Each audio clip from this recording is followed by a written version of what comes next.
हरिओम आत्मीय भक्तजनों, सप्रेम जय श्री हरि।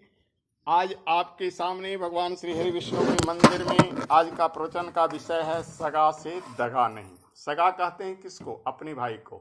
अपने भाई से दगा मत करो, संसार से किसी से भी दगा कर लो। जिसने सगा से दगा किया है उसका जीवन में कभी भला नहीं हुआ है। इसलिए दगा तो किसी से भी करनी नहीं चाहिए। इसने कहो कि व्यास पीठ से मैं कह रहा हूं कि किसी से दगा कर लो, किसी से दगा नहीं करना चाहिए। लेकिन सगा से भूलकर भी दगा नहीं करना चाहिए। सगा अपना होता है, बिल्कुल अपना होता है। भगवान राम लक्ष्मण के लिए रोते रोते क्या बोले थे? सुत बीत नारे, ध्यान से सुनो। सुत बीत नारे भवन परिवारा, हो यहीं जायहीं जग बारहीं बारा। सुत माने बेटा, वित्त माने धन, भवन माने घर, और नारी मानी पत्नी, परिवार माने परिवार से। ये बार बार हो सकता है। एक पत्नी मरी दूसरा पत्नी आ जाएगी, बेटा भी अगर मर गया तो दूसरा बेटा आ जाएगा, घर टूट गया फूट गया तो फिर मिल जाएगा, लेकिन भाई सहोदर नहीं।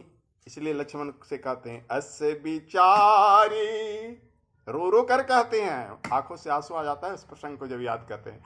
अस बिचारी जिया जागहु ताता, मिलही न जग में सहोदर भ्राता। हे लक्ष्मण, इस बात को सुनकर तुम जाग जाओ, क्योंकि संसार में सहोदर भाई दोबारा नहीं मिलते हैं। लेकिन आज का युग, पत्नी के आते ही भाइयों में खटपट, घर में खटपट हो जाता है ना। लेकिन जिसने भी भाइयों से खटपट किया वो चटपट चला भी गया। जैसे उसी रामायण की पंक्ति मैंने सुनाया, उसी रामायण से सुन लो पहले पहल। भाई की पत्नी को हरण किया किसने? बाली ने। सुग्रीव बेचारा कमजोर था, भाग कर चला गया ऋषमुख पर्वत पर। लेकिन जब उसको राम का सहारा मिला तो बाली मारा गया, है ना। बाली को भगवान राम छिप कर मारे थे। क्यों? क्योंकि बाली में मारने वालों की शक्ति आ जाती थी। तो बाली पूछता है, मैं बैरी सुग्रीव प्यारा, कवन अपराध नाथ मुहि मारा। कहता है बाली, हे प्रभु, हम दोनों भाई हैं, मैं बैरी हो गया और सुग्रीव आपको प्राण से प्यारा हो गया। बताओ तो जरा किस अपराध में तुम मुझे मारे हो?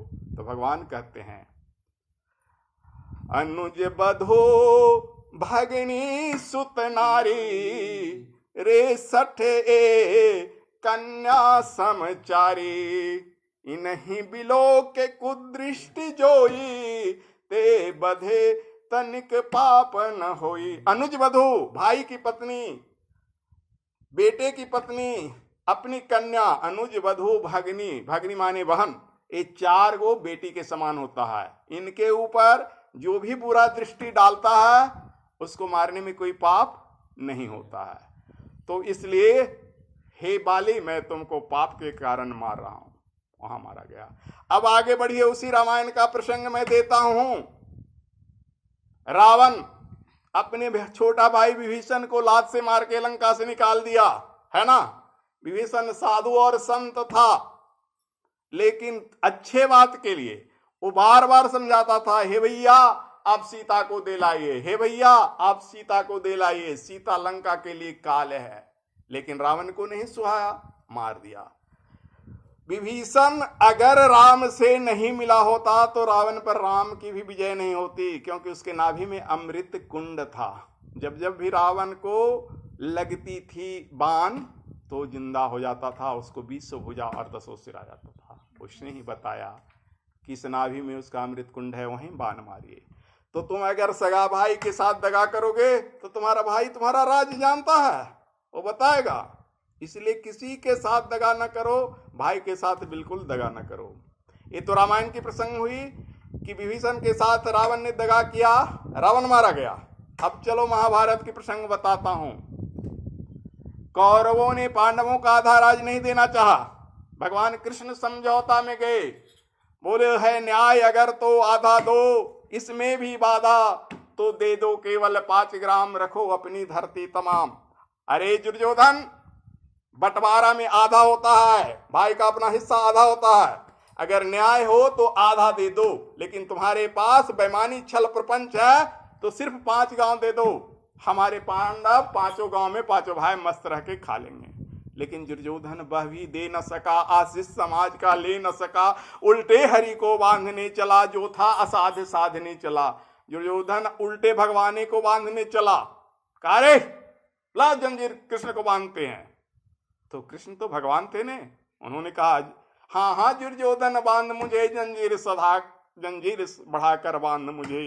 यह देख गगन मुझ में लय है, यह देख पवन मुझ में लय है, उद्याचल मेरी दीप्त भाल, भूमंडल है स्थल विसार, दिखते जो ग्रह नक्षत्र निकर, सब है मेरे मुख के अंदर, दृग हो तो दृश्य अकांड देख, मुझ में सारा ब्रह्मांड देख। अरे दुर्योधन, तो मुझे बांधने चला है?